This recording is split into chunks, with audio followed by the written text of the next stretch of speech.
اللہ تعالیٰ نے ہمارے نبی کو ایسی عظمتیں دی جو کسی نبی کے خواب و خیال میں بھی کبھی نہیں آئی. ایسے پیغمبر، ایسے نبی کی اتباع کا ہمیں حکم ہے. ہم سب کو حکم ہے ان کے پیچھے چلو، ان کے پیچھے چلو، ان کے نقش قدم پر چلو، ان سے 1 انچ بھی آگے اور پیچھے نہ ہو. اگر 1 انچ بھی ان سے آگے اور پیچھے ہو گئے تو ایک تو گمراہ ہو جاؤ گے اور دوسرا میری مدد سے محروم ہو جاؤ گے. اللہ تعالیٰ کی مدد سے محرومی ہو جاتی ہے جب انسان اپنے نبی کی کھینچی ہوئی لائن سے آگے پیچھے ہو جاتا ہے.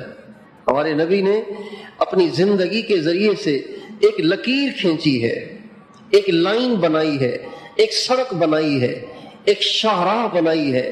ساری امت کو اس پہ چلنا ہے، چاہے وہ غریب ہو، چاہے وہ امیر ہو، چاہے وہ ڈاکٹر ہو، چاہے وہ مریض ہو، چاہے وہ انجینئر ہو، چاہے وہ لیبر مزدور ہو، چاہے وہ حکمران ہو، چاہے وہ چپڑاسی ہو، چاہے وہ کسان ہو، چاہے وہ زمیندار ہو.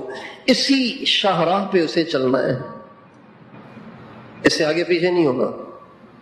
جو آگے پیچھے ہو جائے گا ہلاکت کے گڑھے میں جا گرے گا.